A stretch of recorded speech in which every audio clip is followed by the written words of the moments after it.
Hi hello ಎಲ್ರಿಗೂ ನಮಸ್ಕಾರ. Welcome to my channel ಜೀವನ ಸತ್ಯಕತೆ. ನಾವಿಂದು ವಾಲ್ಮೀಕಿ ಮಹರ್ಷಿಗಳು ರಾಮಾಯಣ ಬರೆಯೋದಕ್ಕೆ ಕಾರಣ ಏನು, ಅವರಿಗೆ ರಾಮಾಯಣವನ್ನು ಬರೆಯಲು ಯಾರು ಹೇಳಿದರು ಎಂದು ತಿಳಿಯೋಣ. ವಾಲ್ಮೀಕಿ ಮಹರ್ಷಿಗಳಿಗೆ ರಾಮಾಯಣ ಬರೆಯಲು ಹೇಳಿದ್ಯಾರು ಗೊತ್ತಾ?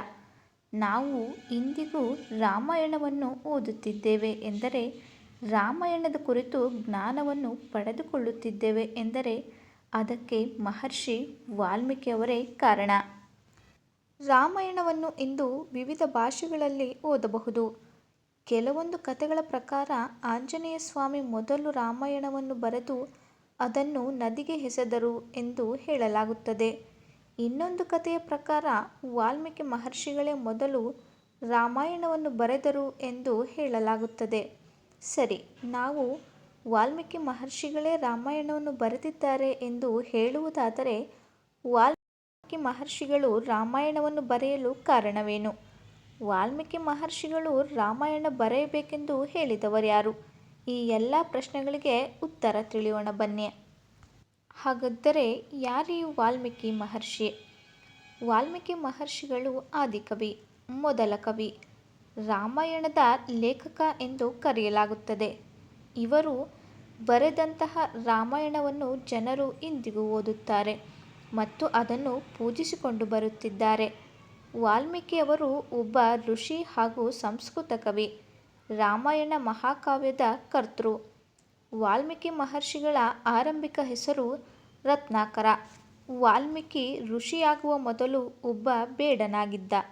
ನಾರದನ ಉಪದೇಶದಿಂದ ರತ್ನಾಕರನಿಗೆ ಜ್ಞಾನೋದಯವಾಗಿ ರಾಮಾಯಣವನ್ನು ಬರೆದು ವಾಲ್ಮೀಕಿ ಮಹರ್ಷಿಗಳೆನಿಸಿಕೊಂಡರು ಎಂದು ಹೇಳಲಾಗುತ್ತದೆ.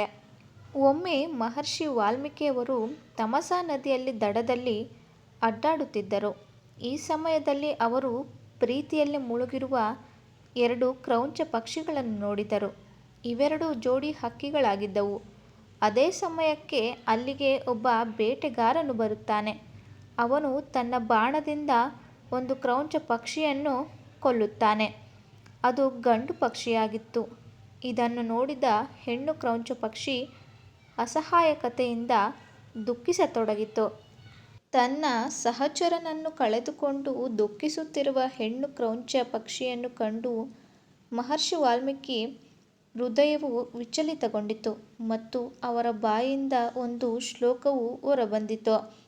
ಆ ಶ್ಲೋಕದ ಅರ್ಥವೇನೆಂದರೆ, ನಿಷಾದ ಎಂದರೆ ಇಲ್ಲಿ ಬೇಟೆಗಾರ, ನೀವು ಎಂದಿಗೂ ಶಾಂತಿಯನ್ನು ಪಡೆಯದಿರಲಿ, ಏಕೆಂದರೆ ನೀವು ಲೈಂಗಿಕತೆಯಿಂದ ಆಕರ್ಷಿತರಾದ ಈ ಜೋಡಿ ಕ್ರೌಂಚ ಪಕ್ಷಿಗಳಲ್ಲಿ ಒಂದನ್ನು ಯಾವುದೇ ಅಪರಾಧ ಮಾಡದೆ ಕೊಂದಿದ್ದೀರಿ ಎಂದು ಶಾಪವನ್ನು ನೀಡಿ ಹೊರಟು ಹೋಗುತ್ತಾರೆ. ವಾಲ್ಮೀಕಿ ಮಹರ್ಷಿಗಳು ಅವರ ಆಶ್ರಮವನ್ನು ತಲುಪಿದ ನಂತರ ಬ್ರಹ್ಮನು ಅವರನ್ನು ಭೇಟಿಯಾಗಲು ಬಂದನು. ಶ್ರೀರಾಮನ ಸಂಪೂರ್ಣ ಪಾತ್ರವನ್ನು ಪದ್ಯರೂಪದಲ್ಲಿ ವಿವರಣೆಯನ್ನು ನೀಡಲು ಬ್ರಹ್ಮನು ಮಹರ್ಷಿ ವಾಲ್ಮೀಕಿಯನ್ನು ಕೇಳಿದನು. ಹೀಗೆ ಬ್ರಹ್ಮದೇವನ ಆಜ್ಞೆಯ ಮೇರೆಗೆ ಮಹರ್ಷಿ ವಾಲ್ಮೀಕಿ ರಾಮಾಯಣವನ್ನು ರಚಿಸಿದರು. ಮಹರ್ಷಿ ವಾಲ್ಮೀಕಿಯವರು ಇಡೀ ಮಹಾಕಾವ್ಯವನ್ನು ಸಂಸ್ಕೃತದಲ್ಲಿ ಬರೆದಿದ್ದಾರೆ. ವಾಲ್ಮೀಕಿಯು ತಾನು ಡಕಾಯಿತನಾಗಿದ್ದ ಕಾಲದಲ್ಲಿ ಮಾಡಿದ್ದ ಪಾಪಗಳಿಗೆ ಪ್ರಾಯಶ್ಚಿತ್ತಕ್ಕಾಗಿ ಕಠಿಣ ತಪಸ್ಸು ಮಾಡಿದ್ದರು.